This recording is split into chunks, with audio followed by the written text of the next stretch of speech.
as well as shareholders to see the vital of investment into this ringing fence and improvement on the cybersecurities and the connectivities along with this IT, OT, as well also in the preparedness of the cadre, the competencies, the well-being of those people to come to be among those forward rather than seeing them as a support line.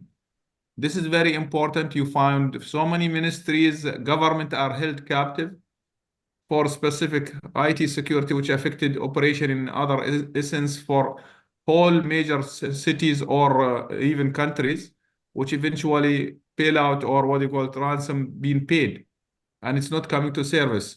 With that, I wish you a nice session and a very interactive update on learning with the speakers and the team. All the best to the chapters and the members and whoever attending the webinar. Thank you. Thank you so much, sir. Thank you so much for your insights as well. Thank you for honoring us by attending this meeting today, and then we're really proud of having you on board. Okay, now let us look at just a moment I want to take to celebrate the community. This is where we do a member in focus. So this member in focus segment started about a year ago. So we've been trying to honor as many members as we can. We have about 300 members, as Mr. Mari said. Today's member in focus is very, very famous in Oman. He is world famous. He is called that Omani auditor. He has been featured as Richard Chambers Beacon of the Year 2023. And we have a host of things to say about him. To say that, I call upon Mr. Manikandan once again to introduce him. Thank you. Slide has to be changed, Mr. Zikamaram. Yeah. Mr. Abbas Al-Lawati is a IAA board member and secretary holding certifications like CIA, CISA, CMIIA, CCAE, CFE with the international, Middle East, GCC and local auditing experience for over than 16 years in both private and public sectors in various industries and sectors such as banking, oil and gas and projects. He has recently been awarded with the Audit Beacon Award 2023 by Richard Chambers. He participated frequently in audit podcasts to discuss matters around developing the audit practices using AI and also part of the team developing the IAA Middle East 2025 Risk in Focus report. Thanks for being with us, Mr. Abbas. A few words from you. Thank you very much for having me here. First of all, I think I was told that I've got 5 minutes, 5 to 10 minutes, so I'll try to make that quickly as well. So thank you for the introduction. I really feel humbled by it. And without further delay, I'll share with you my experience in obtaining the CISA certification and what I have gone through. So the first question is that, how did CISA come into my mind? And I'm just a general internal auditor by that time. I was not an IT auditor. So I had a friend in Bahrain called Yusuf Tarrada, who kept on trying getting the CIS certification, but he couldn't make it. Suddenly, he got in touch with me one day. He said, Abbas, I've done my CISA with second attempt. You know what, the questions seem a bit reasonable, and I think it's doable if you try. And you know what, it's only one exam paper. So I thought about it, and I said, let me give it a try. Let me see the benefits of this certification. So I've looked at the benefits of this certification, and I wanted to know whether this is something that I want to do or not. So I'm just sharing with you my screen. So this is from my presentation, IT Audit for Non-Techies. So what made basically CISA attractive for me is that it has a minimum scoring of 450 points out of 800. That's of 56%, speaking roughly. And I said, I can get at least half of the questions, right? I can do that. And then I've looked at the modules, and I found that the modules are even familiar. For example, information system auditing process, which is like the internal audit process. governance and management of IT, which is again a general topic. Information system acquisition, development, and implementation, which is more of a project management concept. Information system operations and business resilience. Again, it's more of business continuity and business impact analysis. And finally, the fifth was protection of information assets. This was the technical part. And again, it's only one exam paper. So I said, fine. So it's not as technical as it seems or has been heard. So I said, let me give it a try. And what I have done for my training materials is that I've just obtained the CISA material, reading material, and the CISA question and answers. And for whatever technical topics that I didn't understand and required further clarification, I used to go onto the YouTube and search that specific topic. For example, the what's it called? The masking and the encryption. So I used to watch YouTube. And also I've used Discord in order to have that conversation. I'd recommend you also to have your study partner with you, which I couldn't have that chance during CISA.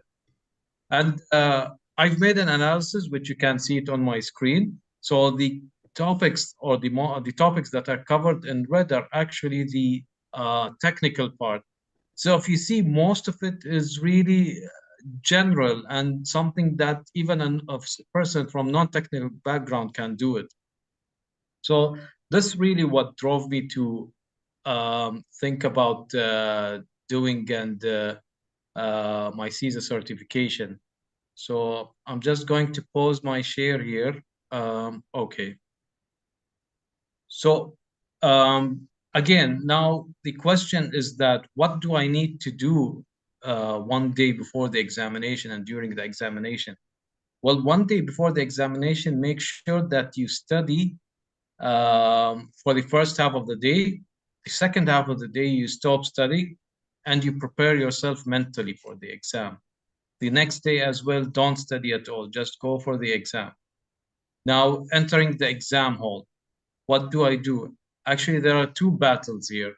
There is internal battle and there is the external battle.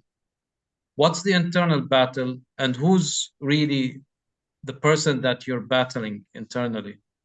Guess who? It's yourself. It's you. Because you're causing the stress. You're giving these messages to yourself that I feel that I won't pass this exam. I feel this exam is difficult. So you need to control your stress. You need to give yourselves a lot of positive messages that you can do it. What's the worst thing that would happen? I'll just fail and I'll give it a retry and I'll pass it the other time. And if you start the exam and the first question is hard or tricky, tell yourself that I'm sure that the coming questions on the way will be either normal or they'll be easy questions, but I have to keep going. And remember, it's only 450 points. So doing the exam, after doing the exam, the best moment I had were two moments. One moment was communicating the message to my audit committee, which they were really happy about and motivated me. And the second moment, the best moment, is when receiving this certification through your mail. It's a moment that cannot be described. So I'd recommend also each and everyone who's thinking of doing CIA, Certified Internal Audit Certification, not to rush, but to do CISA first, because guess what? If you do CISA, you're exempted from all CIA papers and you're getting to do only one paper instead of 3 papers, which is called the exam paper. And guess what? Once you pass both of them, you've got 2 certifications and not one with a shorter path. So I guess that's it from my end. This was my experience with CISA, and the mic is over to you, Chidambaram. Thank you for having me here tonight. Thank you so much. Thank you so much. That was really wonderful. Congratulations once again on your not only being the member in focus, sharing your experience, sharing your CISA experience, as well as your certificate. It was really wonderful moment.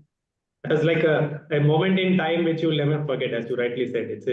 That certificate, holding that in your hand is some experience altogether. There's no word for it. Okay, I'll take back the screen sharing if you, it's all right. Please go ahead. Yes. So back to the screen we go. So thank you once again. Abbas, thank you so much. We move on to the next part of it, which is the main segment of what we are here for. We are going to call upon Mr. Arul, our members, director membership, to introduce the speaker of the day. Over to you, Arul. Very good evening to the board, and very good evening to our esteemed speaker of the day today, and very good evening to our fellow members and the guest of the day today. And I'm very privileged to introduce our speaker of the day, and his profile is really aspiring to many of us, and he will share a lot of insights to us today. Mr. Mike Holcomb is the fellow of cybersecurity and the ICS OT cybersecurity global lead for Fluor, one of the world's largest engineering, procurement, and construction companies. His current role provides him with the opportunity to work in securing some of the world's largest ICS OT environments, from power plants and commuter rail to manufacturing facilities and refineries. He has his master's degree in ICS OT cybersecurity from the Science Technology of Institute. Additionally, he maintains cybersecurity and ICS OT certifications such as CISSP, JRID, GICSP, GCIP, GPEN, GCIH, ISA 62443, and many more. As part of his community efforts, he has founded and leads the Upstate C ISSA chapter and B-Sides Greenville Conference. He also wrote and taught all 6 cybersecurity courses for Greenville Technical College Cybersecurity Program, which focus on helping educate the cybersecurity practitioners of tomorrow, the youngsters. In 2023, he was awarded CyberAC's MG Lester D. Eisner Award for Cyber Excellence in Leadership for the state of South Carolina. He posts regularly on LinkedIn and YouTube to help others learn more about securing the ICS, OT, and critical infrastructures. So that's it's an exemplary profile and we are expecting to share his knowledge with us today. Welcome, and over to you, Mr. Chidambaram. Thank you so much. Thank you. Just before we start, I just want to highlight that Mr. Michael Holcomb is there is no word to describe the way he is an expert in OT security. He is giving a free 25-hour course in getting in industrial and cybersecurity. It's available on his YouTube channel. He is very active on LinkedIn. I personally, check out his LinkedIn profile. At least I always post once in a day. It's very difficult to get hold of him. He's very busy, extremely busy. He has a packed schedule. In fact, he has many trainings happening from tomorrow. That's what I understand. So I really thank him for his time, for being here, for sharing his vast knowledge with us. So I will now hand it over officially to Mr. Michael Holcomb to take over the session and exhilarate us with your knowledge, sir. Please, all yours. I appreciate it, overall. Go ahead and share my screen back. All right. Hopefully you can see that okay. Yeah, it's up. All right, good. I appreciate the invite to come share with everybody. I am going to try to keep my voice somewhat down because I do have to talk for probably about 30 hours in the next couple of days. So I'm not going to try to get too crazy or carried away. So I appreciate the introduction, and we won't have to spend too much time on my introduction itself. Just real quickly, everything we talk about is the opinion of me, myself, and I. It's not related to my day job at Fluor or any of the other organizations that I work with or support. I think we covered this pretty much. So this is me. Actually, need to update my bio because actually we just started B-Sides ICS, which I'm really excited about. B-Sides, if you're not familiar, is a global cybersecurity conference group where they hold conferences and events around the world. And it's always primarily been an IT focus, and I was able to get permission to start a ICS and an OT specific version of B-Sides. So we're actually getting to host the first one on February 10th. Down in Tampa, which aligns with the S4 conference, which is kind of the big ICS conference in the world. So we're going to be the day before. So I'm really excited about that. And we'll see how it goes. So hopefully it goes well, then we'll be able to do it. And we've already had other folks reach out from London and a couple of folks in India and South America that want to launch their own versions. So really excited about that. This is me in part of my day job, and being able to look at the different projects that we work with. In the upper left-hand corner, that's the power station. That was my first project ever I stepped foot on. That was probably about 13 years ago now. And it was just an amazing visit that really brought in a lot of the big picture into focus for me. And when you step into a power plant and there's just so much electricity flowing through the air and flowing through you, it can't help but excite you. And so it was really exciting to be there. It was actually one of the Western Hemisphere's largest non-nuclear power stations. So there's definitely a lot of electricity being generated there. So we have built some of the world's largest bridges. That's the New York Bridge that goes from kind of the north side of New York City over to the Jersey side. And then do a lot of rail. My largest project to date is that lower left-hand corner, which is LNGC for Shell. It's actually also their largest project as well. It's a $50 billion project to be able to bring in natural gas from the Canadian fields, liquefy it, stick it on shipping containers, and be able to send it overseas to the global market. So that's a big part of some of the projects that I get to do. And I also do some site consulting. So I also get to see folks locally and in the region. So especially where I am at in the kind of southeast of the United States, there's a lot of manufacturing. So most of my clients are manufacturing from a couple $1 million plants to 500 million is the largest right now for a producer that I work with. I forgot my mouse isn't plugged in. As mentioned, I do post on LinkedIn. I think this is where I typically meet and connect with a lot of folks. I've really kind of fallen in love with LinkedIn because it really does allow you to tap in to the global community, right? I wouldn't be sharing with folks in Oman today if I hadn't started posting on LinkedIn. So I really do appreciate, being able to connect with people all around the world, all from different backgrounds, all in different types of ICS or control system environments. So people in power and water and trains and mining, and I mean, the list just goes on and on. And I have exposure to a lot of environments, but I haven't been everywhere and haven't experience everybody else's story. So it's always great for me to be able to have that opportunity to listen in and learn from others. And so that's a lot of what I take and put back into the community, not just what I've learned from my own experience, but also what I've learned from others. And so I do have these couple free ebooks. So if you're interested in learning more about cybersecurity in industrial environments, or we're talking about ICS or OT cybersecurity, we'll use the terms interchangeably here today, that you have the free ebooks that you can look at. Probably everybody here is looking for the blue version, which is for those that come from an IT background, right? And then that's me, right? I've been an IT cybersecurity nerd for since high school. And that's always just stuck with me. But I did find OT and control system cyber back in 2010, and we'll talk a little bit more about that as we go on. So this is what we're going to talk about, but we're just going to go ahead and jump into it.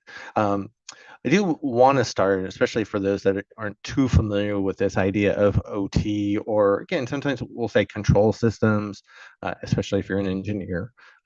They don't necessarily like the term OT or even ICS anymore. They just want to call it control systems. Sometimes you might hear cyber physical. Sometimes people also refer to it as SCADA. And those are all types of OT. So OT is this very blanket term that we can use to talk about these systems that we use to make things move out in the real world.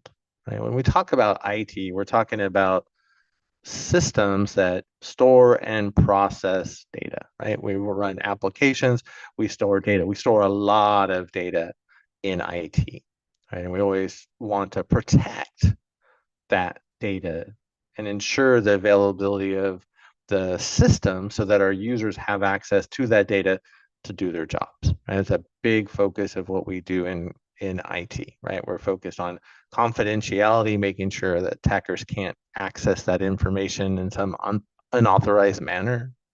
We want to make sure they're not changing it without us knowing, right? So we're forcing integrity.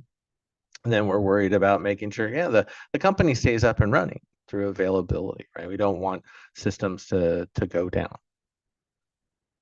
In OT, our primary requirement above all things, it's not confidentiality, it's not integrity, it's not availability, it's all about safety. Right? We want to make sure our people are safe and go home at the end of the day with all their body parts. Yeah, I work for one of the world's largest construction and engineering companies. We lose employees every year, unfortunately, and I see some of those reports, right? And we take safety very, very seriously, and even then, people still will die. Now, a lot of work we also do is for the government, and so there's an extra level of danger associated there. But even outside of the government work, there are accidents that happen in industrial environments that where people do die or they become severely injured, right? It's a big difference between IT and OT. If I'm in IT and I'm sitting at my desk, or maybe I'm working from home on my laptop, the risk of me getting injured is almost none. But if I'm out in the field in the middle of a power plant, or even if I'm standing in the operation center at a power plant, the chance of me getting hurt rises exponentially. Not to mention some of these sites can be in some of the most dangerous places in the world. They're in the middle of the desert, right? Their Shell LNGC is in the middle of the white tundra in far northern Western Canada, right? Where it gets 30 below, speaking Fahrenheit, of course, but gets 30 below in winter on a warm day. There's a lot of differences. So in OT, again, our main focus is safety, making sure everybody stays safe, and in the environment. Right? If we had some type of explosion, maybe at a chemical plant, we would not want that type of fallout or damage to happen to the environment where that site resides. And then we can talk about availability. Yeah, we do want to make sure that the plant stays up and running. If I have a manufacturing facility, that's how my company makes money, by manufacturing X, Y, or Z. Maybe I manufacture cars. If that car manufacturing line goes down, we're not generating revenue, we're losing money. So it doesn't matter what OT environment we're talking about, if it goes down, that company's losing money. So availability is always key, but our primary concern is always safety. So safety, availability, and then we can talk about, are we worried about integrity of data? Yeah, maybe, probably. Right? We still don't want an attacker to come in and change information. And we'll actually talk about an example or two of that as we go in or go through the presentation. And then we can also talk about looking at confidentiality. Because in the IT world, confidentiality is everything. And in OT, it's at the bottom of the list. Most environments don't probably care that much about confidentiality. honestly. There's a few files you'll want to encrypt, but that's about it. Now, one of the projects that Fluor does is we run the facility that builds the nuclear weapons for the United States. Yes, confidentiality would definitely be at the top of their list right after safety, right? No doubt. But most control system environments, confidentiality is not on their list, or it's at the very bottom of the to-do list, right? So there's two different worlds, right? One where I'm sitting at my desk, all nice and warm, and life is great, and OT out in the field, and maybe extreme conditions, but even if it's a nice day out, it's a very dangerous environment to be in, and it's very easy to get hurt. We look at it a little bit more maybe from this perspective, right? IT, everybody sits in an office building, and in OT we have something like a chemical refinery, right? We're creating chemicals from other chemicals, and most of these are probably very, very dangerous. Where we get into trouble from a cybersecurity perspective is that there's communication between the IT network and the OT network. Now you want to keep in mind that the OT environment almost always needs to send data to IT. Yes, OT needs to send data to IT, right? If I'm, let's say, a manufacturing facility, we built the largest insulin manufacturing facility in the world, right? So if I'm manufacturing insulin, I need to understand as the business, well, how many insulin injections did we manufacture today, right? We need to understand that for things like understanding revenue and coordinating shipping and logistics, right? So the plant, the OT side does need to send information to IT. Yeah, that makes sense.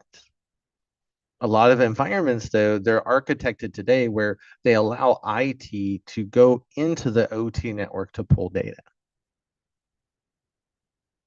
While there are some use cases for that, and unfortunately, a lot of manufacturing is set up like that, even though, again, it shouldn't have to be.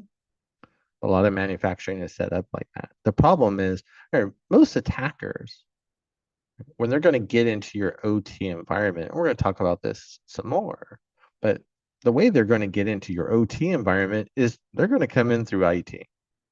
Right? They're going to get someone in IT to click on a link in a phishing email, right? Or open up an attachment that they're not supposed to and infect their system and give access to that system to an attacker over the internet. And then that attacker will use that IT access to then move into OT, right? If you have a path from IT into OT, the attackers will find it, right? It's not often that hard. And attackers are really, really good at getting into IT environments, finding the different paths, and they will find that path into OT if it does exist.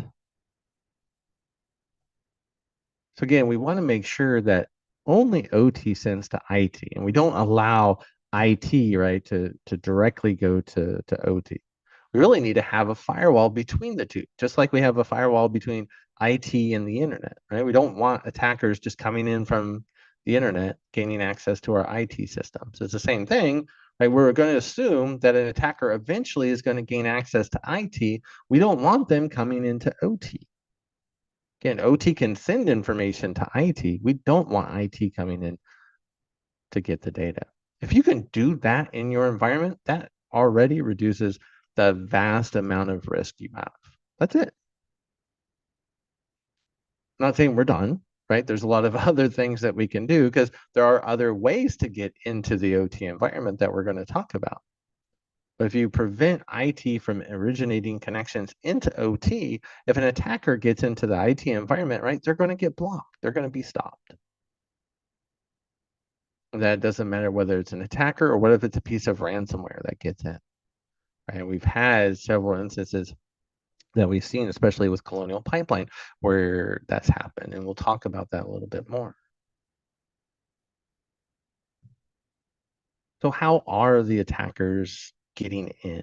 This is where we were just starting to talk about right? That the number one way attackers get into, let's say, our power plant in this case is, yeah, they're coming in through the IT network. They're coming through the back office. Right? Attacker gets into the back office and they use that connectivity that shouldn't be there, but it always is, to allow them to access the OT network. We can also look at, we have people coming into the plants to do things like maintenance, whether they're our own employees, or they're maybe outside vendors or contractors, right? They're bringing in their own laptops, maybe their own USB drives to plug in, right, to the network. It's what we call transitory cyber assets. It's a really fancy name that comes from NERC, which is the regulation for power generation and transmission in essentially North America. So you worry about these transitory cyber assets like USB drives, laptops, phones, right? I've gone into many environments where, in many billion-dollar environments, where you have an employee that has their phone connected to a charging cable into, say, an engineering workstation, which is just another Windows system sitting in the OT network. Well, what if that phone's compromised? Well, now that system is, now that network is. So we worry about those systems that employees bring in and out of the environment.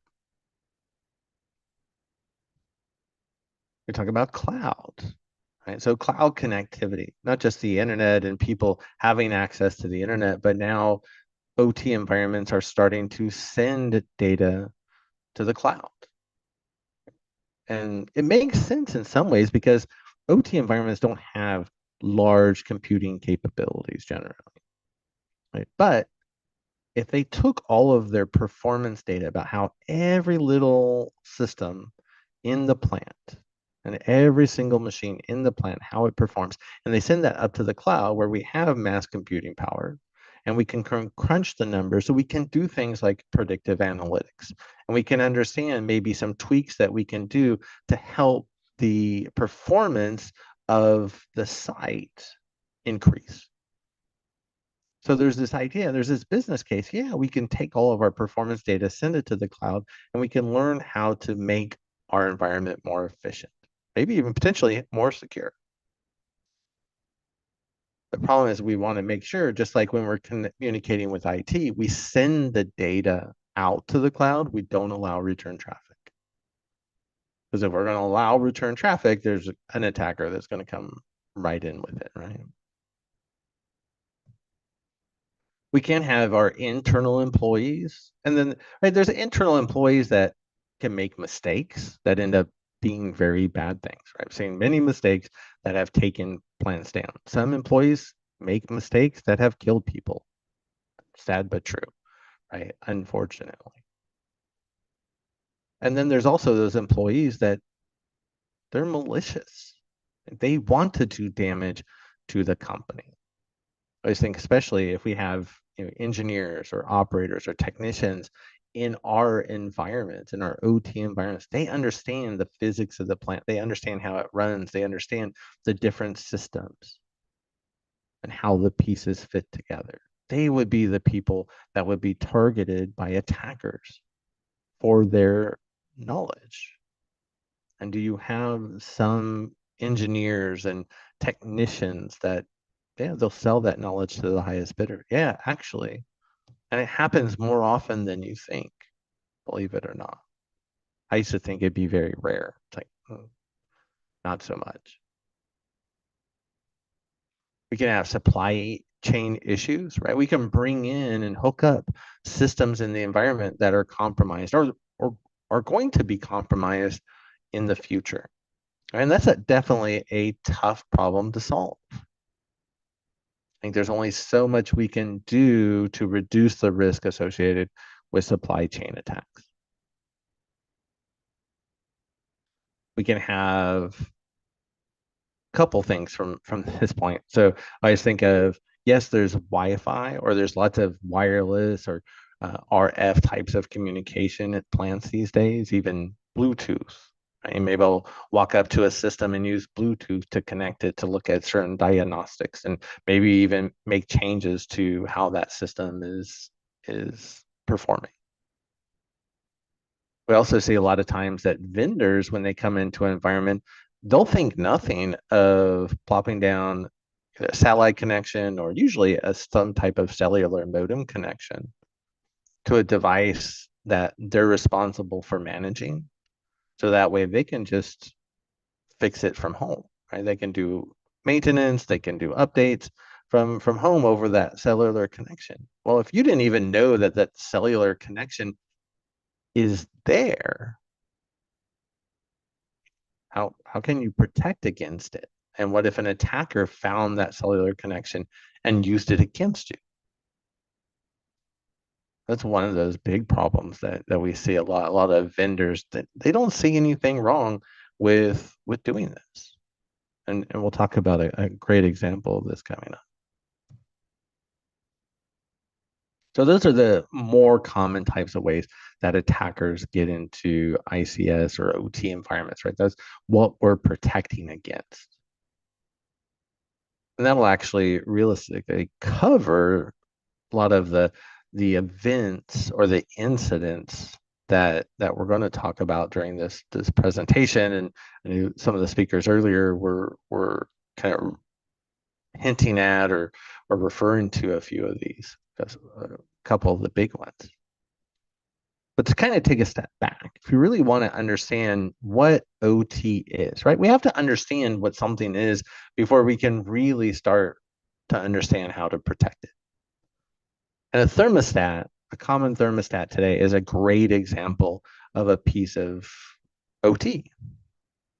And the idea is I have a computer, right? And most OT assets, they're computers. They're specialized computers, sure.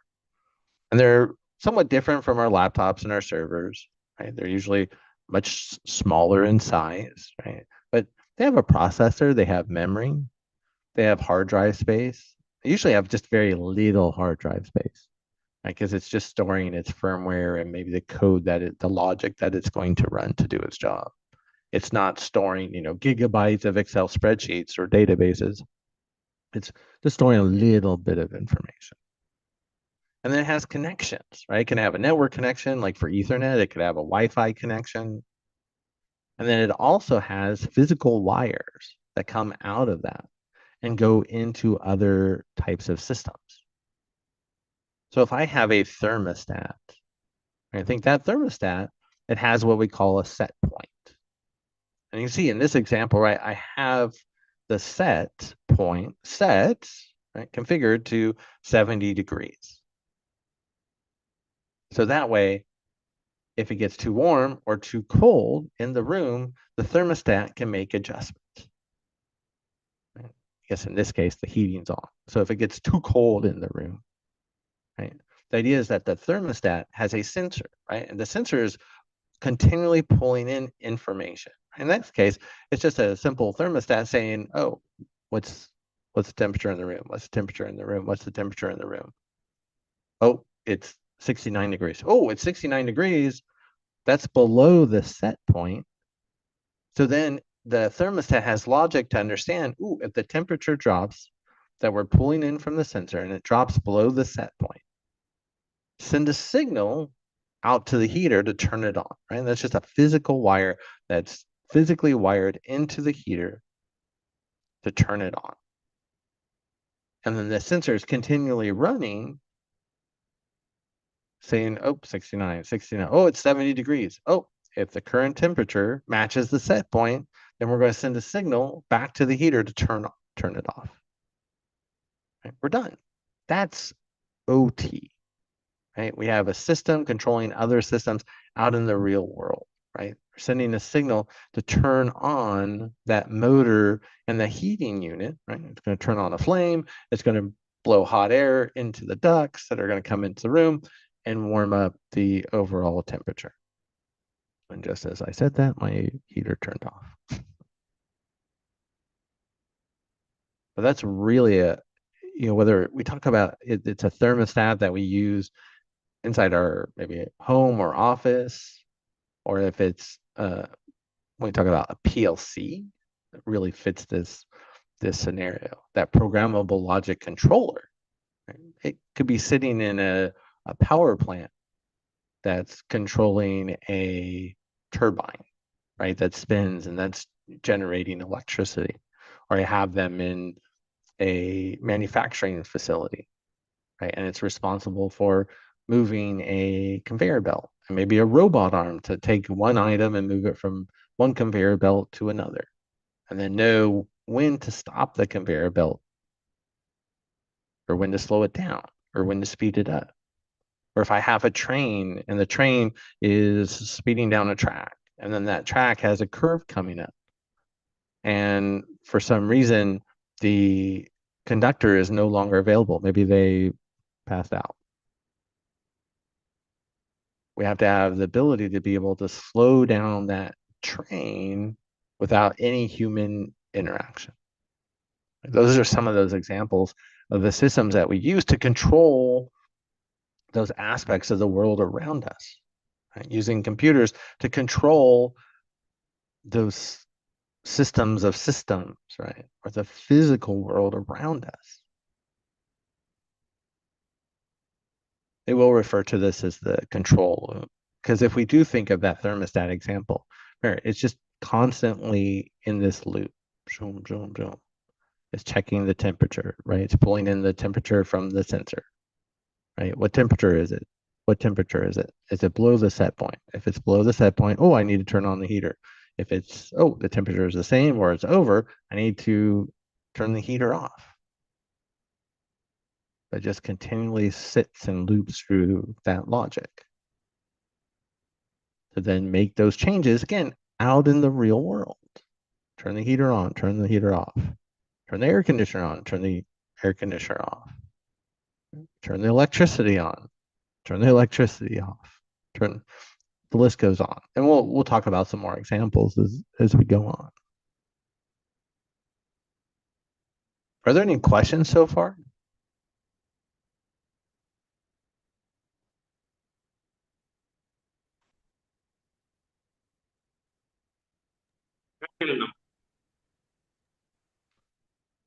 Okay.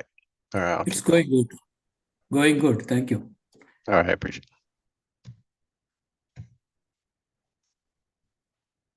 So we start understanding a little bit more about OT, right, in these different types of environments. So where does the real risk come from?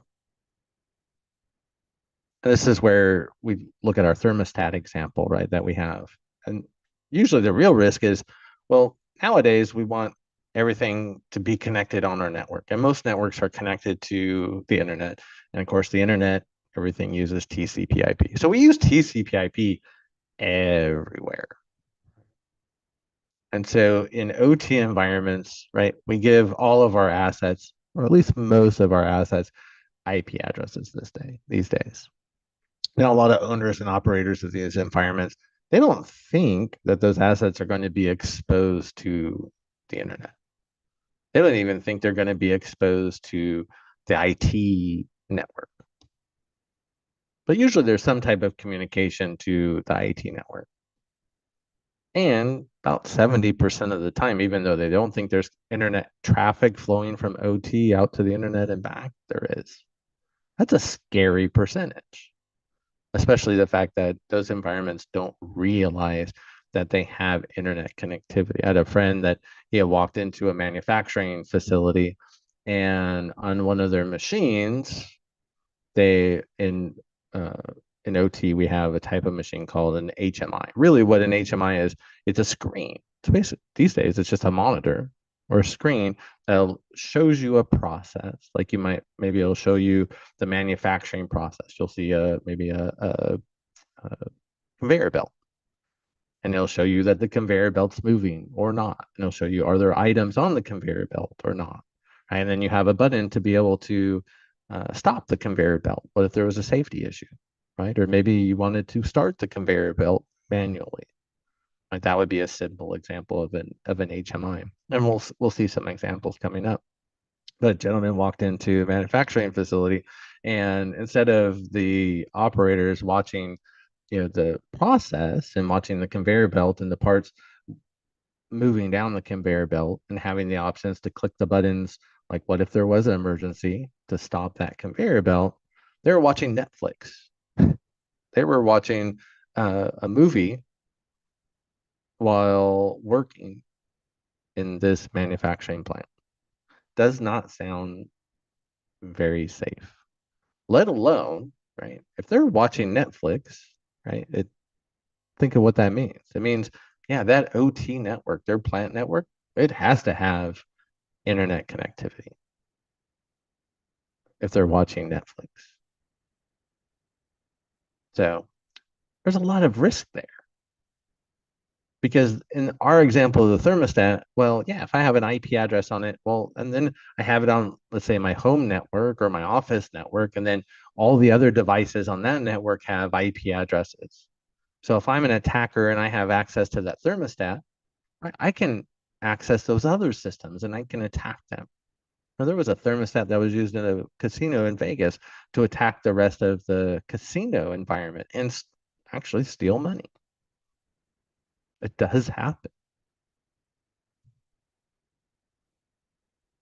And of course, again, what we're mentioning is the main risk is what happens when we're connected to the internet in some way, shape, or form, because that's where most of the bad people are. Right? So if we are connected to the internet and connected to everybody on the internet, right, it includes the attackers. And it's not necessarily that hard for attackers to find ways to come into our environment. So, of course, from a cybersecurity perspective, that's what we're always worried about protecting against, right? Making sure that we protect against attackers getting into the environment. If they do get into the environment, we need to be able to find them as quickly as possible and get them out. Right? I don't care who you are, where you come from, but if you're in the environment and you're not supposed to be there, we want you out as quickly as possible before you can do any damage. And that's IT or OT, right? If you're not supposed to be here, we don't want you here. Period. The end. So when you talk about how do we secure OT, right? How do we secure these environments? This is a big part of why I wrote the free ebooks, especially help people understand how to get started. Because it can be really confusing at first. Trust me, again, I've been a computer nerd since day one, since high school, since I could actually touch a computer, right? I grew up very poor. Didn't have that opportunity to touch a computer back in the day until you get it to a certain grade level. And I've been doing IT and cybersecurity for 20 plus years before I even started thinking about OT. And then all of a sudden you start getting into OT, and then you hear things of PLCs and data historians and engineering workstations. And it's like, what are all these things? DCS, RTU. I could go on and on with the list of all the new different types of assets. It's a completely different world. But there are a lot of similarities between IT and OT, which is great. Because if you want to learn more about OT, and OT has more in common with IT than it doesn't. Are there some similarities? For sure. Are there some differences? Most definitely. Incident response, vulnerability management, right? Very different between the two. But so much they have more in common than they don't. And so we can look to, we start talking about real world attacks. Because, again, we started to talk about this idea, well, yeah, IT, I'm sitting at my desk, nice and safe. I use Excel. I have a lot of data, right? And we're worried about the confidentiality of the data. I'm not worried about somebody getting hurt. I'm not worried about if somebody's laptop goes down, right? Or, the entire network goes down. That's a concern. But if it goes down, we can bring it up usually pretty pretty quickly and get everybody back up and running. It's very different in the OT world. Again, where safety is our number one concern. It's our number one priority. And that's what we're talking about here. We worry about the safety of the people in the plant. We worry about the environment where that plant resides. Again, what if there was some type of explosion? What would be the damage if we released this chemical cloud? What would the damage be to the environment? What about the general public that live in the area? Some of these facilities are in the middle of nowhere. Some of them are in the middle of big cities, right? And then we worry about, we want to make sure that that plant stays up and running, right? If that plant provides clean water to 100,000 people, it's necessary, right? It's critical infrastructure. We need it. We depend on it in our daily lives, right? If it's generating electricity, we depend on it, right? In our daily lives. Every second of our lives depends on critical infrastructure. Of course, we don't want it to go down.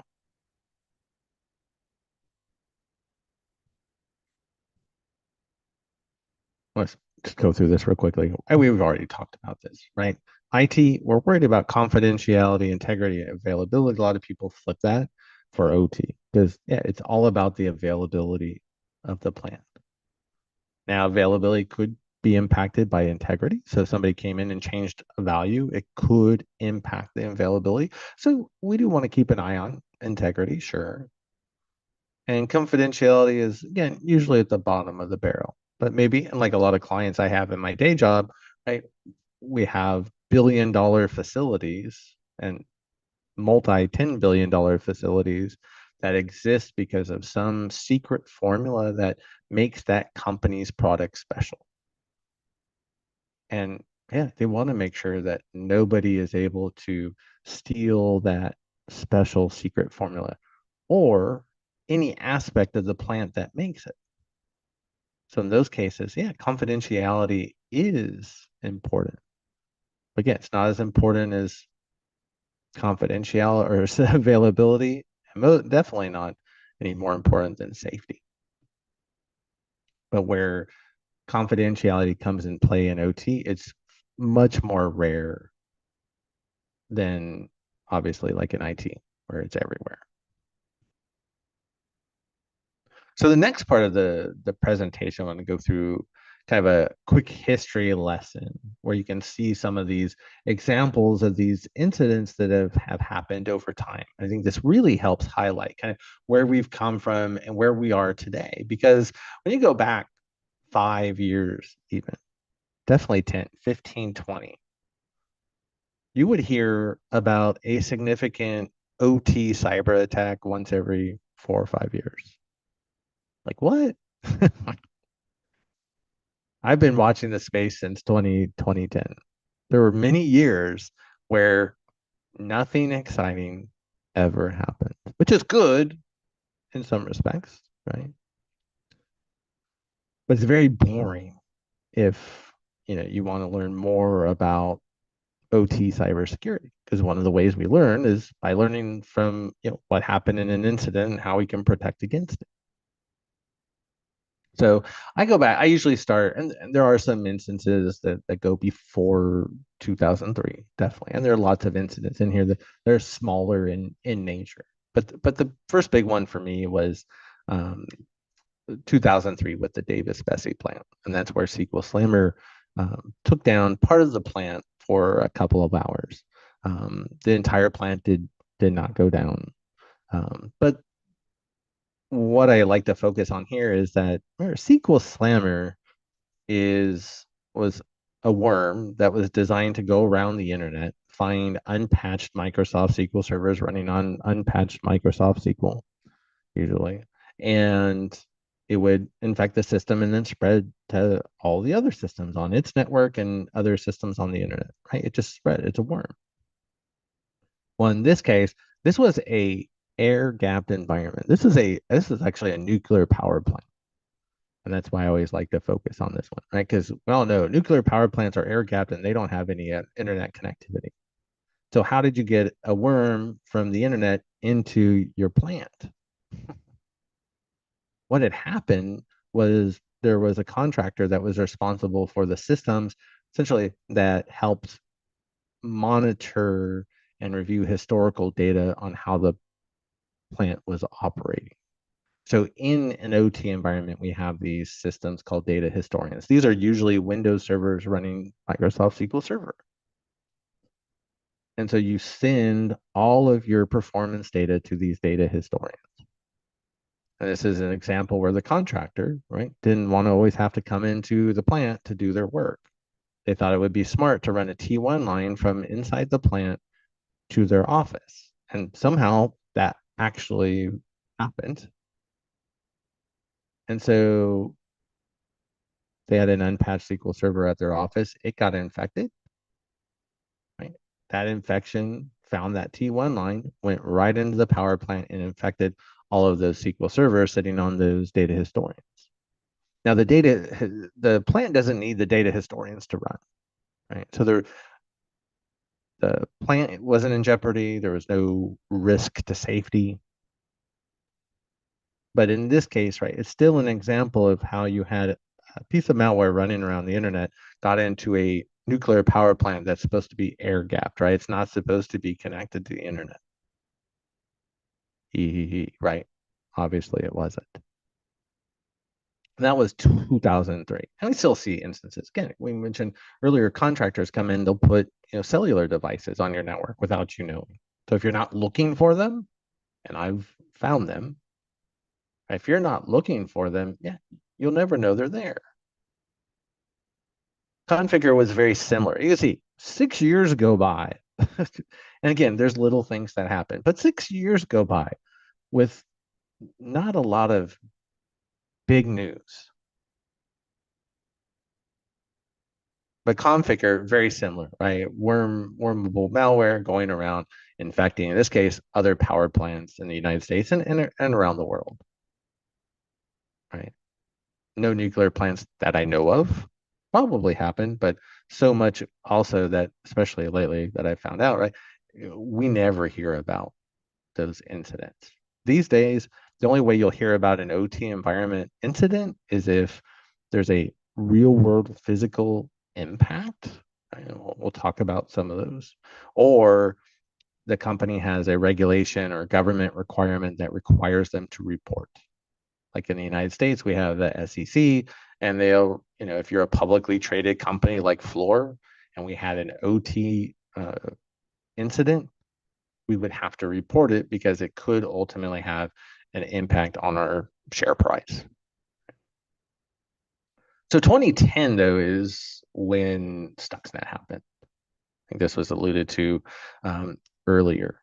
And this is where, yeah, I woke up and got thinking about OT cybersecurity. It's like, oh, how does this work like in a power plant or in a water treatment facility? I think those were the big two I was focused.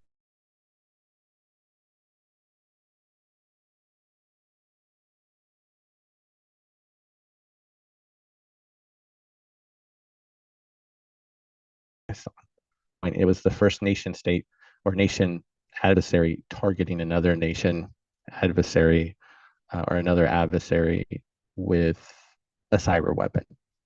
In this case, the United States and Israel teaming up to target Iran. They created this, they had two choices, right? They wanted to either go to the Natanz facility in Iran that had all these nuclear centrifuges where they were enriching uranium gas to ultimately make a nuclear weapon. So they could drop physical bombs and everybody would know who did it. You could kill people, right? You could kill innocent people. And there could be a lot of repercussions from that, right? Especially, violating the sovereignty of airspace and going into another country. So I decided what we can do is we can develop a cyber weapon to do the same thing. And this is still today one of the most fascinating and most technically advanced pieces of malware still today. They came up where the malware got into the environment, There's lots of stories about how that happened, but lots of stories. Malware got into the environment and it spread from Windows machines to Windows machines. Because one thing to think about that not a lot of people do is that most OT environments, it's tons of Windows machines everywhere. And so it would get into the OT environment, move from Windows machine to Windows machine to Windows machine. And then it would eventually get to what it would call the PLCs, or the programmable logic controllers. Remember our thermostats. So it would be able to get into these Siemens PLCs. And these Siemens PLCs, they controlled those centrifuges, right? The centrifuges that would spin super fast to enrich the uranium gas.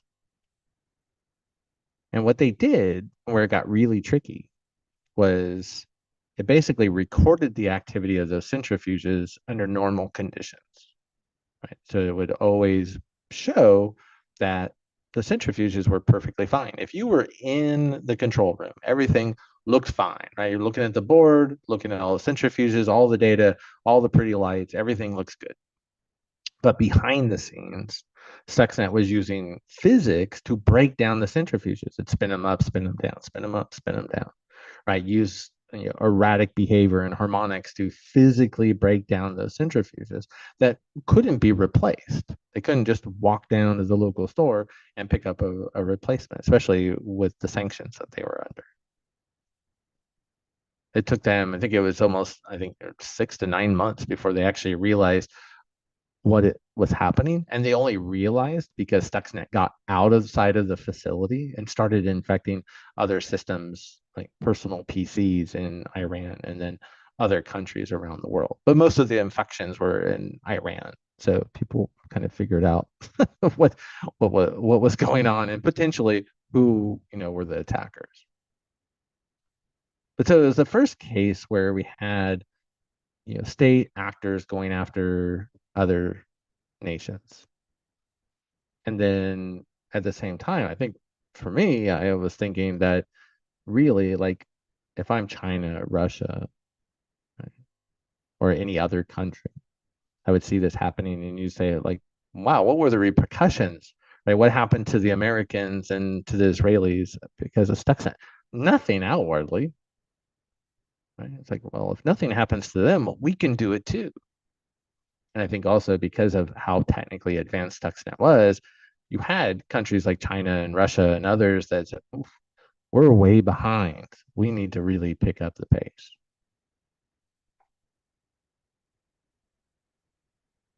So Stuxnet's important for a few reasons. And you still see those repercussions or those tendrils or those fingers through so much of what we do in OT security. But we used to have to we're just worried about state actors, right? That's just not the case anymore in 2025, and it hasn't been for a few years. We did see in 2015 that Russia, and they have a group called Sandworm, turned off the power in the Ukraine, middle of winter, middle of the night, right? Turned off the power to hundreds of thousands of Ukrainians. Right? But yeah, that's really concerning. Now, the power provider Ukrenegra was able to fall back to manual operations, right? They stopped using the computers to control things. They use humans. Right? So they were only down for 6, 7, 8 hours. They went back to manual operations and they stayed in manual operations for like 6, 7, 8 months before they could trust their computers again. The Russians came back and they did it again, a year to the date, different parts of the grid, but turned the power off again. Right? The Russians have always used the Ukraine as their kicking dogs, which we can obviously see today after the last 3 years.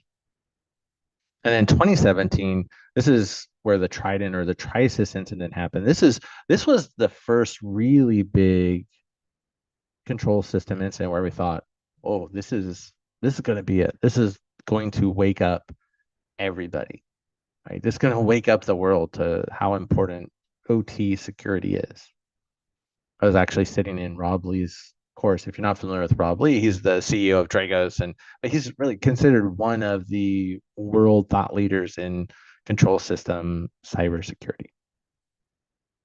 And some of his team were also responding to this incident. And what had happened was the Russians had come in to a petrochemical facility in the Middle East and taken control of the entire network, all IT, all of OT. And in OT, they especially took control over the safety instrumented systems, or the SIS. The SIS, those are your fail-safe backups. So that way, if there's any little thing that goes wrong in the plant that could cause some type of explosion that could either destroy the plant or kill somebody, if there's any little fault condition, the SIS detects that and it shuts down the plant safely. It's like, wow, that's a great idea. But in this case, the attackers had access to it. And Rob always stresses, and in that plant, there were probably at least a dozen of ways where they could have programmed the SIS in the plant to blow it up and kill somebody. He stresses the only reason somebody would take over an SIS is to kill somebody. Period. The end. I've had that conversation now a few times with him.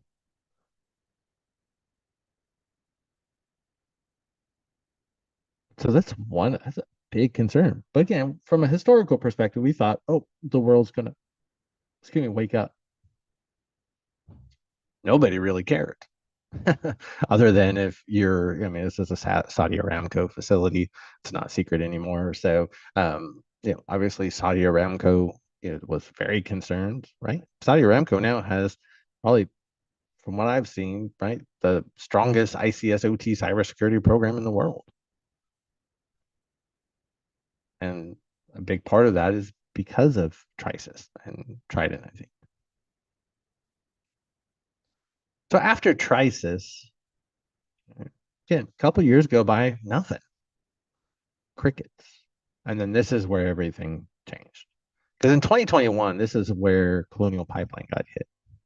And this was a big one, especially for folks like myself that live on the East Coast in the United States.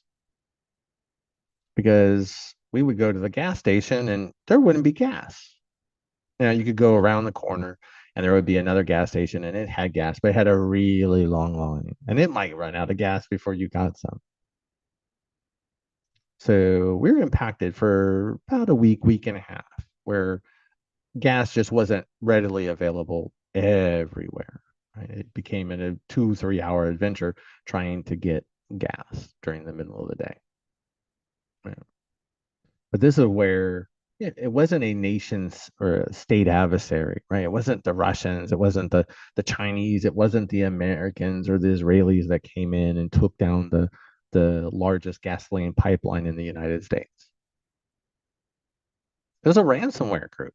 There was a ransomware group in Russia called DarkSide, not really associated with the government, right? They're just sending email addresses to every email address, or they're sending out phishing attacks to every email address that they have, right? For everyone in the world, just trying to get somebody to click on a link or open up an attachment.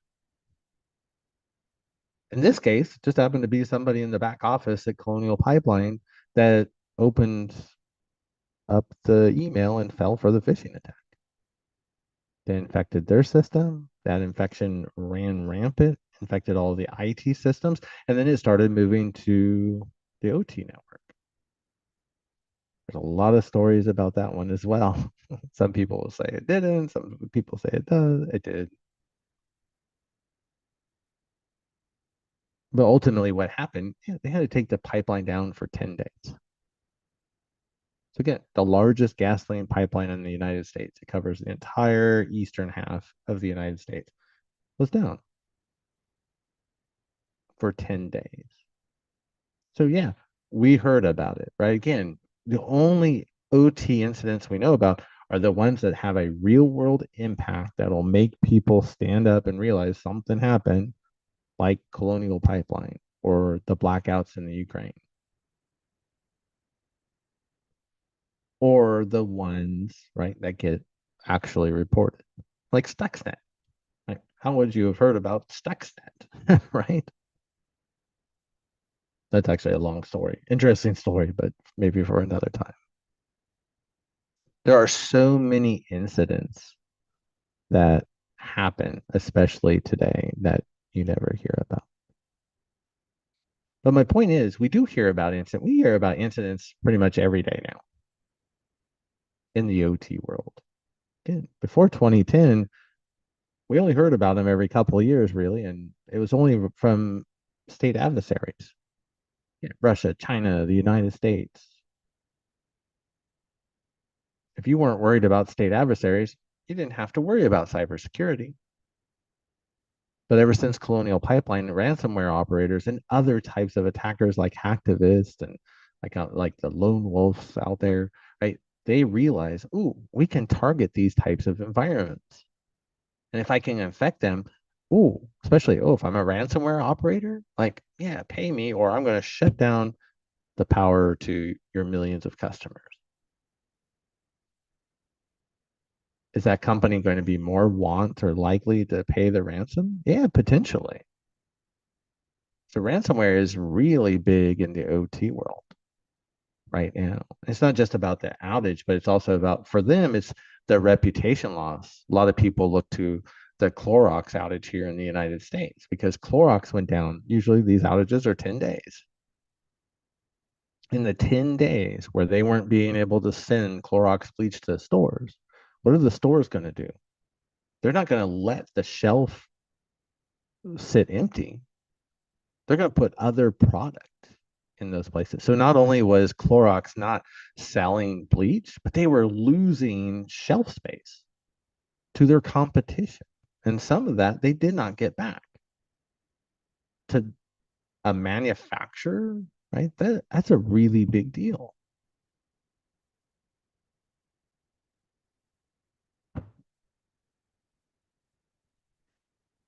So 2010, right? Sorry, 2010 is where I really got into OT cybersecurity. But it was just a few years ago where we hacked Colonial Pipeline, and that really changed the landscape.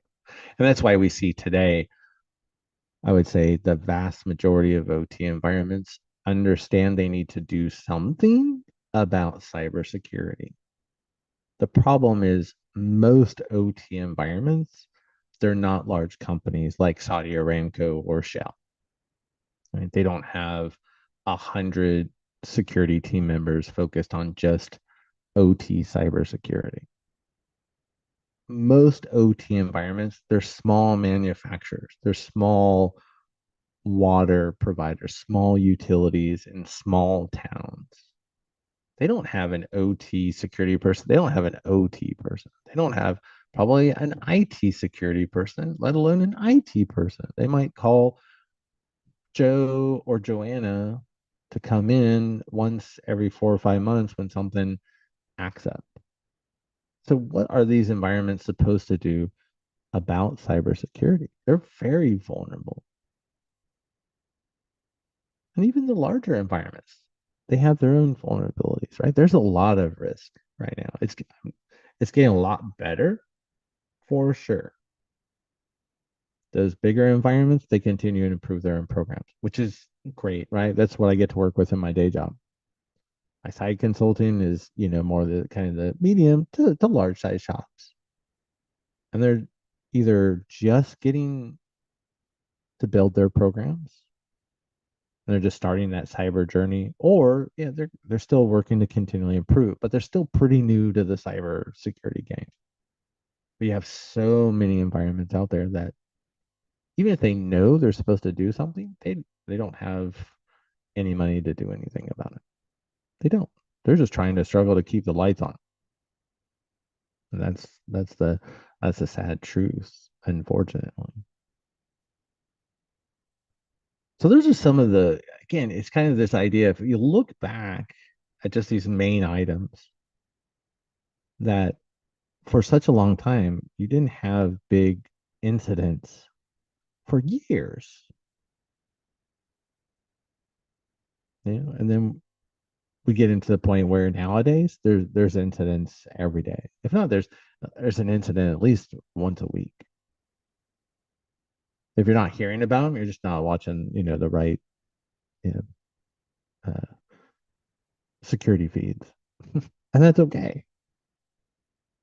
It's happened all the time now, unfortunately. And I now, with all the work I do on LinkedIn, especially, and I have connections with so many people these days, it's been amazing because not only am I connected with so many people around the world in all these different environments, but I get to hear a lot of other people's stories and what they're seeing in their environments. Or getting to be friends with some of the largest OT incident responders in the world. So when we look at what's going on, yeah, these incidents are happening all day, every day, especially in larger environments, in medium size and large and small, but there's particularly happening in the larger environments. That's what we were mentioning before, that before Colonial Pipeline, we only worried about state adversaries, Russia, China, the United States. And I've talked with some state adversaries, right? The attackers, the American ones. Right. And they don't really tell me any details, but they kind of shake their head or, yes or no if I ask certain questions and don't get too specific. Where now, yeah, every type of attacker is coming after OT. And they're winning. There are so many environments that are getting hit. I think there were over 1,000 ransomware attacks against OT just last year. And I think they're on pace to double this year, if I remember right. Already. I mean, it's just an crazy amount of attacks out there for OT. But it's just one of those things that people never thought of. I never thought about it before Stuxnet. A lot of these owners and operators of these environments, of these power plants and these water treatment facilities, they didn't think about it either, which is the big concern. Thankfully, again, today, they're just starting. But at least they're starting. And you can see, in just the last year, I mean, and these are some of the examples, and a lot of these we still kind of are continued, where we saw coordinated attacks in Denmark. It's actually really cool because Denmark has what they call sector cert. So all the utilities, especially the big ones, they actually pay for kind of like a big SOC for the entire country and for all their utilities. And so they're actually watching across all the utilities for the entire country to see when they're attacked. And they can even see these coordinated attacks coming from places like Russia. That was really fascinating. I actually talked with a couple of the folks that lead that team. Mandiant actually then came back and said the Russians actually turned the power off in 2022. They actually turned off the power at the same time they were dropping bombs. Right? So there's a big thing that we see today where you see cyber attacks coordinated with physical attacks, and we see that especially with Russia and Ukraine. We see it in the Middle East as well with Israel and Palestine and Israel, and put country XYZ in there. So there's a lot of the coordination. Well, Typhoon is an interesting case, especially from the American perspective, because they were discovered in a power plant in Guam. And not getting into all of the details, but when you just look at this from anybody's perspective, where it becomes very dangerous is that you had a state adversary in a power plant hidden for years. And then when we started taking those indicators of compromise and looking at other critical infrastructure in the United States and around the world, we saw them everywhere. Volt Typhoon was everywhere. And they remained in some of these environments 3, 4, 5 years hidden. One of the reasons why is that most OT environments do not monitor their networks. So there is no such thing as network security monitoring or intrusion detection. They're not doing the work. They're not looking. Less than 5% of environments around the world actually monitor their networks. Believe it or not, right? That's a very small percentage. And even then, I would say probably even half, at least half, probably aren't even doing a good job at it. Right. Dog's trying to figure out what he's doing. We had the largest port in Japan go down, the port of Nagoya, very similar to Colonial Pipeline. Ransomware hit on the IT side, impacted the OT side. The same thing happened to like 40% of the ports in Australia, like a month or two later. Like if I was running the Australian ports, like if I saw that the Japanese port went down, I would probably look to see, ooh, could that happen to us? Obviously, they did not. Right? It's actually a group that runs the Australian ports out of Dubai. Fluxen is an interesting case because it's, I guess, a fun name to say. But I find it more fascinating because this is actually the Ukraine attacking Russia for once. And they actually were able to disable all the sensors that were monitoring things like power, trains, right? Water, wastewater. And so it's really interesting and I don't, good for the Ukraine. The problem is they're targeting critical, civilian infrastructure. And so the impact is against civilians, which is not what we should be attempting to target, right? Military wants to go after military targets. Okay, that's what you sign up for, right? In the military. But when there's civilians caught in the crossfire, right? That's where the line should be drawn, even though we obviously see, how do you do that in warfare, right? It's almost impossible. But there's a lot, right? This is an example. This is one of those HMIs that I was talking about earlier. This is actually a Russian group of hacktivists, right? Very low skill, have some type of association with the Russian government, and their more skilled group, Sandworm, right? They're the ones that were responsible for Trisis, right? Or they took over the safety system. They're responsible for the blackouts in the Ukraine and so many other things. But this is an example of an HMI where you have a screen, right? I can see, oh, it's the water system for the city of Abernathy. If I remember, this is like in Texas. So it's kind of like South Central United States. It's like one of the larger states. And you see, oh, there's water storage, there's a storage tank, and you can see all the wells and how much water is coming from those wells, and allows you to just keep an eye on things and make sure everything is working as expected.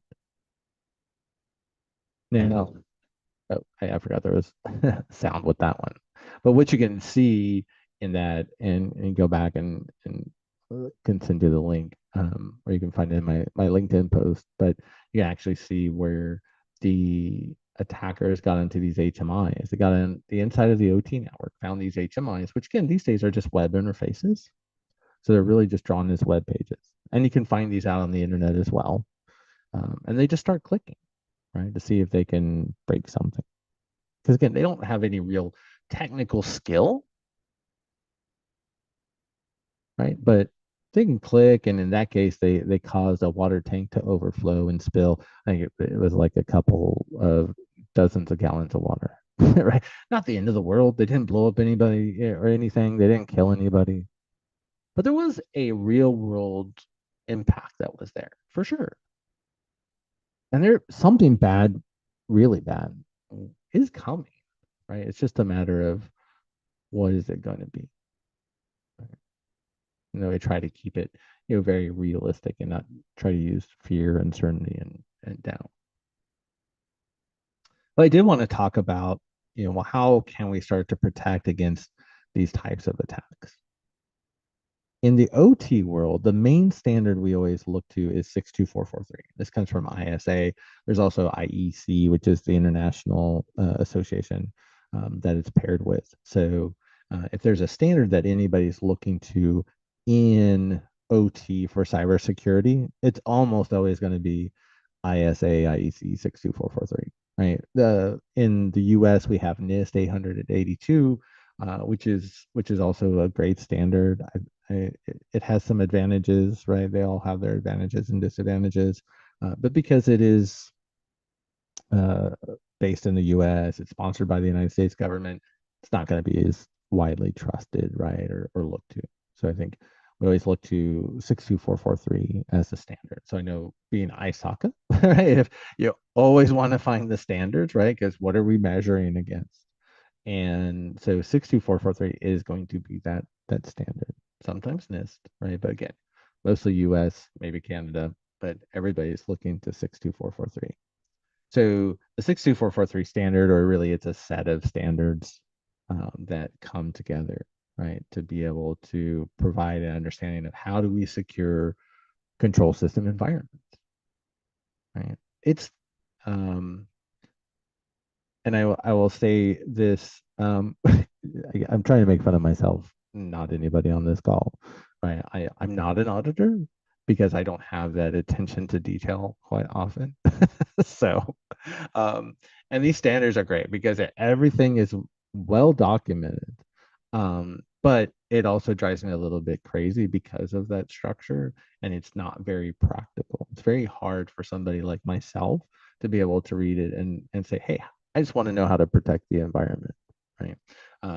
So 62443 is great to measure against, and it's great in the way it's documented itself, like any standard, but like many standards, right? It's not necessarily the easiest to follow as far as how to apply something in a practical manner.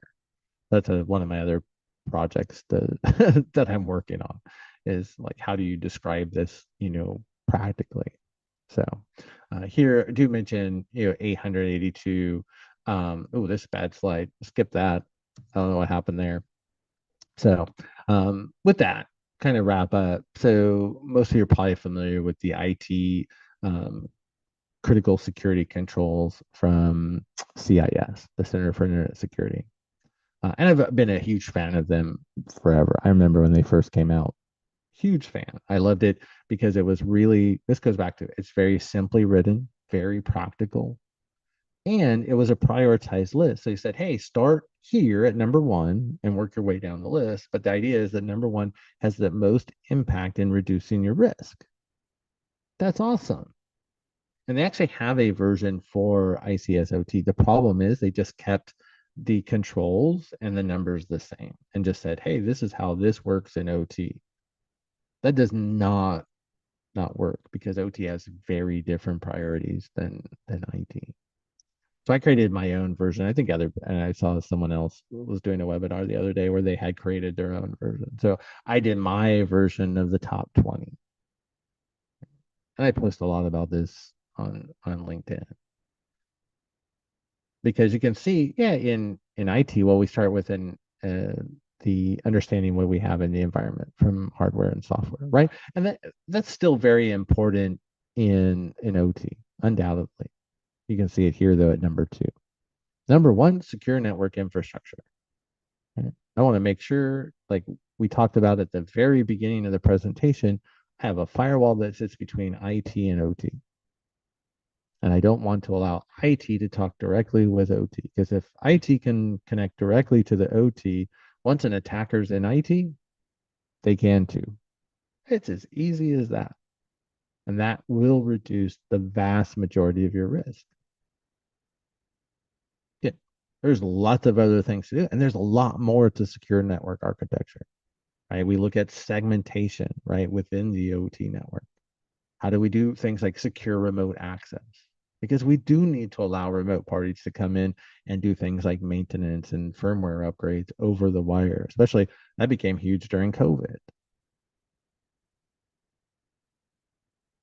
So each one of these areas has a lot behind it. This is where I get into my class, where I go into at least the first 10. So we have one section on secure network architecture. Right? We have one on making sure, do we understand all of the assets that we have in the environment, what they are, Do we understand what vulnerabilities exist on those systems? Do those vulnerabilities matter in our environment or not? Because a lot of vulnerabilities in OT environments, they don't matter. Maybe 70% of the time. But you have to be able to distinguish, right? The 70% from the 30% of, oh, when it is important, where they do apply. And then that 1% of 1% where it's absolutely critical. And you might even consider taking the plant down to be able to do that upgrade. Otherwise, you're probably waiting for the next maintenance window that's 6 months, 12 months down the road, maybe 3 years. Right? Plants do not go down because of the services that they provide or the products that they manufacture, right? That's how the company makes money. So I know that's a lot to throw at everybody. But I figure with that, we probably have about 15 minutes left. So I figure I would open it up for questions to see anybody has any questions. I don't know if I can see the questions while I'm in here or not.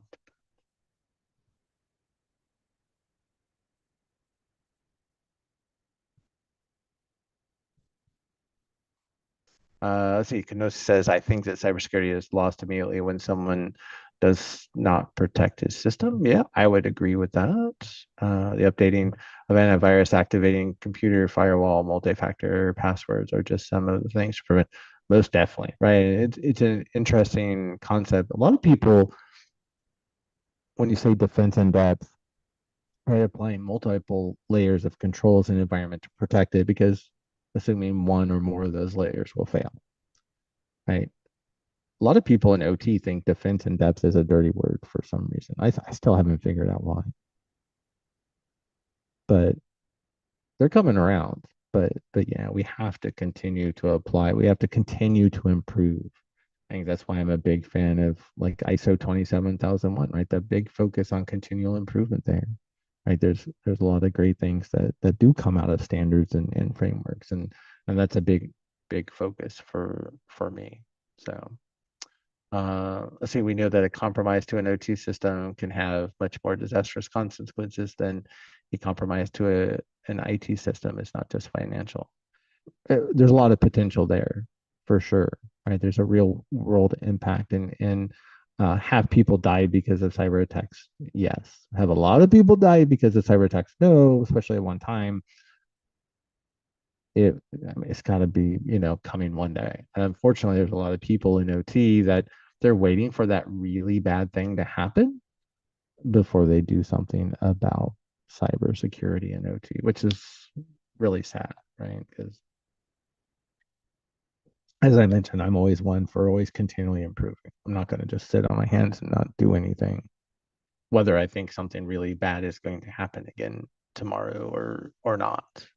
So what kind of investigations when an attack was successful in an IT OT environment? So the investigation is very similar in of course, if you have an incident, let's say Colonial Pipeline, right? They obviously had ransomware in the IT network. So they would investigate that like normal, determine, right, how the attackers got in. What did they do once they were in, right?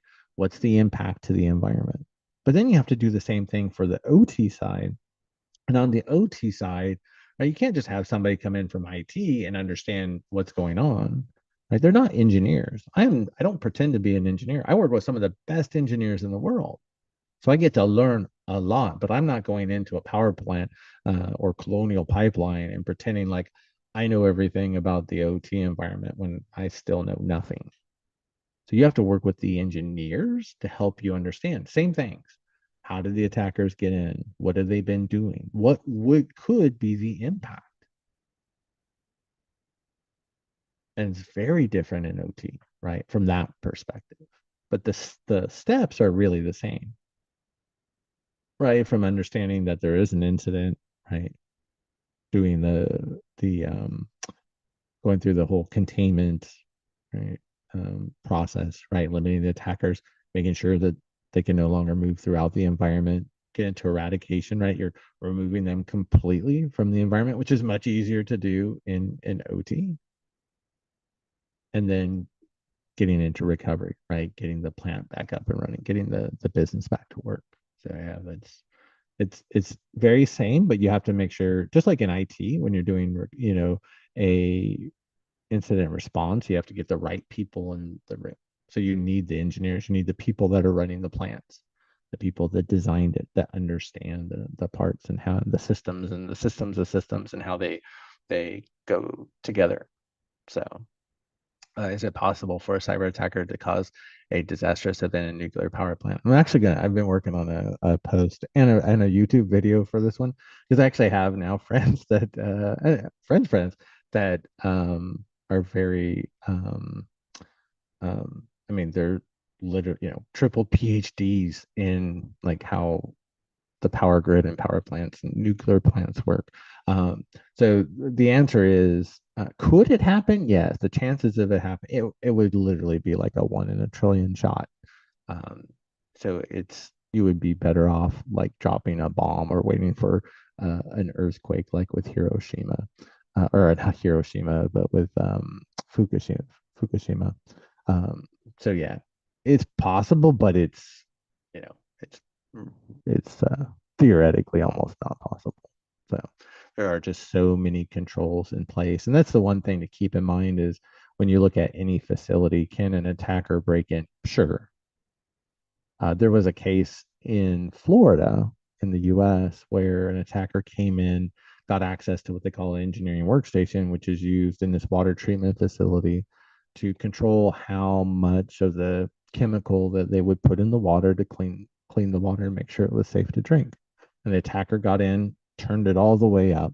And if that water had got out to the public, then people would die. But in that environment, just like other OT environments, when they're engineered, right, they don't even necessarily think about cyber, but they think about what physical controls that they can put in place to prevent something bad from happening. So in the case of the water treatment facility, there were physical checks, right? There were sensors in the water that would detect if there was a high level amount of any chemical that would kill somebody, and it would automatically, right, shut the water off. Right? So prevent somebody from dying, right? If you have a tank that it fills up with pressure, or maybe like an oven, I've seen huge like ovens the sizes of houses, right? And if you didn't have a pressure valve there to release pressure when necessary, I think could blow up and leave a crater in the ground a mile wide. So could an attacker go into an environment and try to blow something up like that? Yeah, they could. But there's that physically engineered release valve, pressure relief valve, that it's not connected to a system. It's not connected to a computer. It doesn't have an IP address.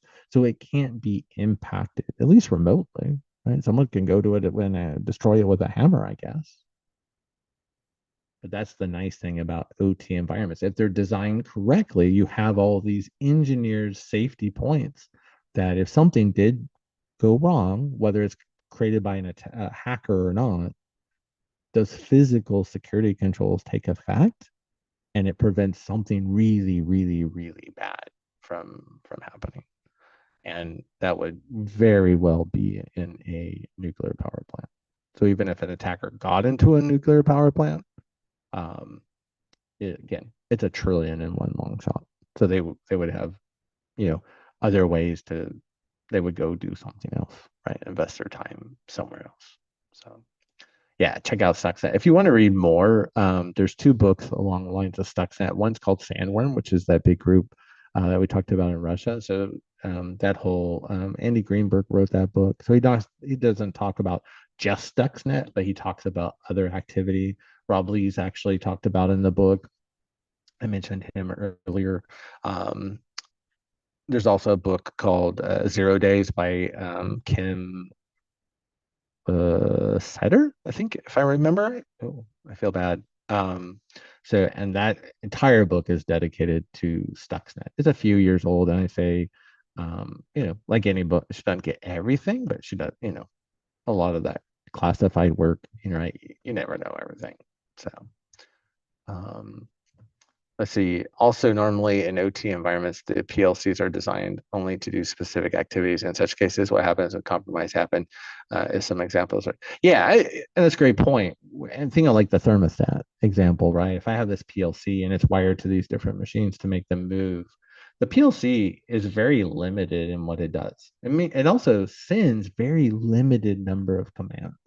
That's why if you're doing network security monitoring in OT, it's very easy to see if you have either an attacker in your environment or just something's acting weird, right? So maybe a computer's on the fritz and it's causing a bunch of generic garbage traffic. That could very well be too, right? But yeah, PLCs are only designed to do a few things, a few tasks. And again, they only need a few commands. And so if you watch network traffic over like a 6-month period, even less, let's say 6 months, you'll see every command possible, just about, unless it's in like an emergency stop. You probably don't issue those very often. So all of a sudden, if you see something out of the ordinary, you need to investigate that and determine, hey, what's going on in this case? Yeah, but it's a great question because yeah, PLCs, they're very limited in what they do. So it's very easy to watch to see, what type of commands they send. And then again, if you see anything out of the ordinary, you need to investigate. Now, 99% of the time, it's some kind of funky issue, right? With the plant itself, it's not a cyber attack, but there's always that 1% that you definitely want to make sure you investigate. Obviously you need to investigate regardless. So,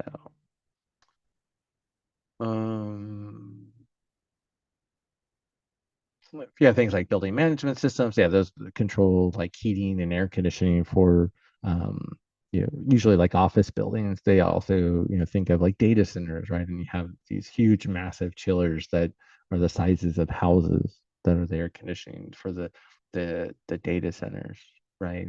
If you could compromise one of those, and yeah, you turn off the chillers for the data centers, right? What's going to happen to all the servers inside when all of a sudden the temperature is 120 degrees inside, right? But, yeah, a lot of people joke about Stuxnet. Even there's like it's like kind of like it's like one of these like secret channels of like OT like thought leaders around the world that are in this like one Slack channel. And yeah, it's like you don't mention Stuxnet. It's just bad. And some of the people in that group like had responded to Stuxnet back in the day. So that's kind of funny. Yeah, they don't even talk about Stuxnet necessarily, but I do. It's what got me started in OT.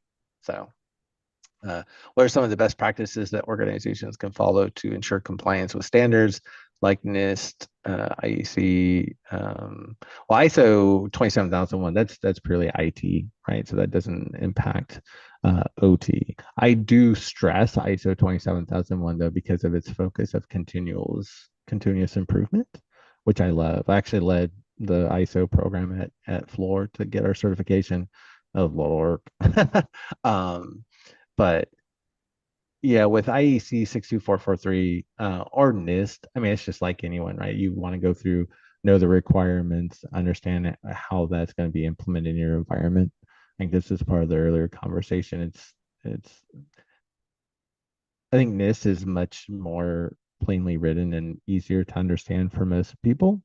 So it's a little easier to implement 62443.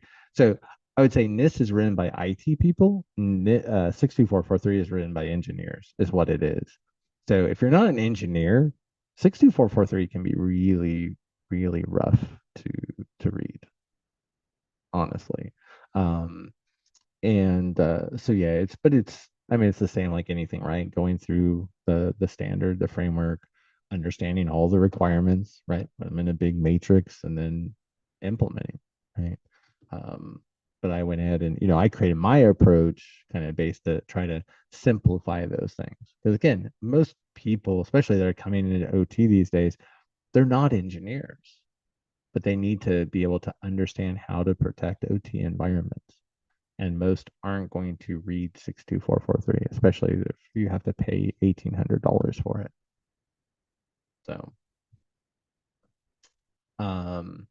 as traditional analog field devices are replaced by more IoT devices that integrate into industrial and smart field devices communicate directly with HMI controls or bypassing RTUs and PLCs. Do you foresee changes in future security approaches and architectural models?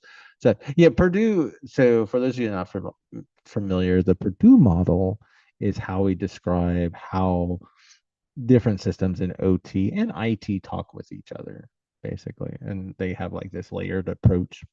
There are newer models, that different groups are working on to help understand, like, Industry 4.0. How does that change, right? Because now so many environments want to send data to the cloud.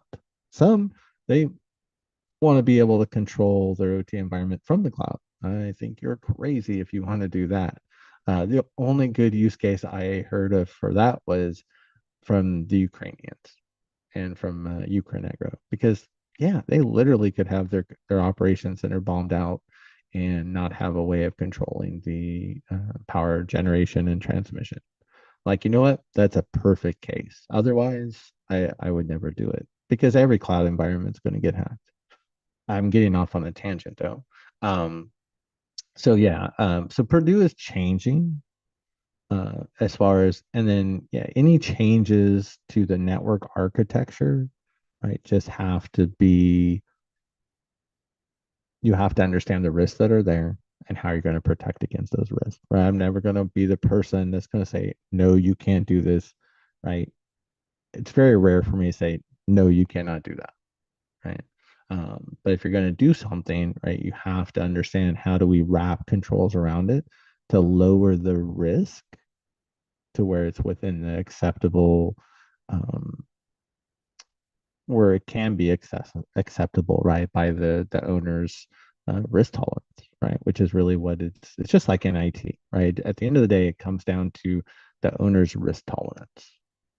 And you can explain to them, if you're going to do it, like if you're going to send data out to the internet, here's the dangers, here's the risk, here's what you need to do to lower the risk to where it's acceptable to your standards to do this. That's really what it comes down to at the end of the day.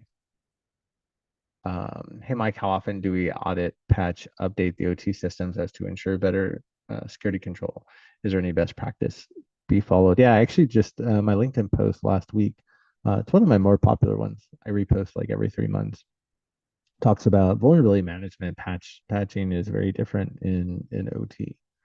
And so I always say, like in IT, I'm like old school vulnerability management. I've been doing vulnerability management for 30 plus years, right? So it's, in IT, I joke, but right, in IT, it's pretty much Microsoft Patch Tuesday comes out, we run around and we patch everything, right? Realistically, right? That's what it comes down to. In OT, it's very different. Now, in OT, you still have a lot of Windows machines, and the Windows machines, the plant doesn't rely on. So a lot of those, yeah, you're going to do pretty much the same thing. You're going to patch those pretty quickly, right? When you start talking about PLCs, HMIs, DCS, throughout RTU, right? The actual control systems themselves, that's where you actually look at each patch, at each upgrade, and then you determine, is there real risk in the environment? Because probably 70% of the time, there's no actual risk to your environment for a vulnerability on one of those assets. And so in that case, you probably will never actually update that. Every once in a while, though, you might have an update you need to deploy. So then it's a matter of, do we need to do this now and we have to shut down the plant and cost potential? Like I have clients that if they shut down the plant for 2 hours, they would lose $50 million, right? And that's just my side clients, not the floor clients. They lose $1 billion a day. So it's like, or can you wait till the next maintenance window in a year? And that's what you determine. That they actually say. So remember, IT, hey, we patch now. In OT, we have to decide, are we going to patch now, which again is very rare, Are we going to patch never because there's no real risk, which again, 70% of the time, or okay, well, we have the next maintenance window, right? So now, next, never. That's kind of the scheme that we use in OT. Again, are we patching now? Are we never patching, or are we going to patch it, but we're going to wait till the next patch window? So, any other questions? I know, I guess we're up against time, but with that, I can hang out for a few more. But again, I really appreciate everybody for coming and listen to me talk and ramble on about OT cybersecurity, because I will do that all day, every day. But thank you again. Thank you so much, Mike. Thank you so much for your time. That was really a mini masterclass that we had. I'll be honest, I was completely, it's a new topic for me. So I'm learning as we speak. I still keep learning. And as I've told you earlier, I will subscribe to your YouTube channel and I'll be logging on to your 25-hour video. And for anyone else who is interested, this 25-hour course, which is being offered by Mr. Mike, it's free of cost. It's on YouTube. It's on his channel. So now to wrap up, I'll just call our additional director of membership, Mr. Kasim, to deliver the vote of thanks.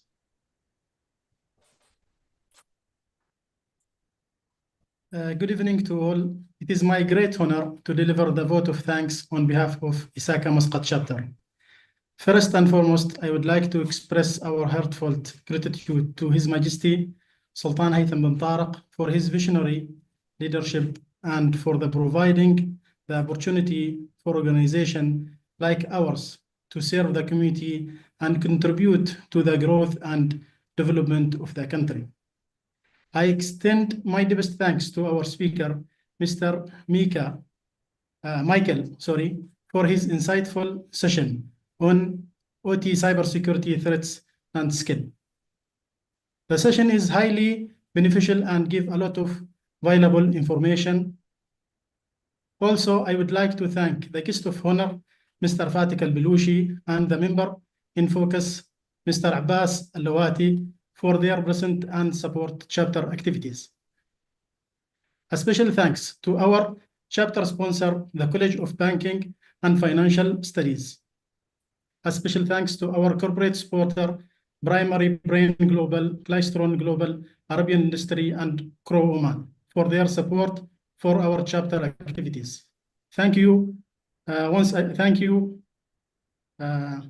want to extend our thanks to organized board community who work diligently behind the scenes to make the event grand successful.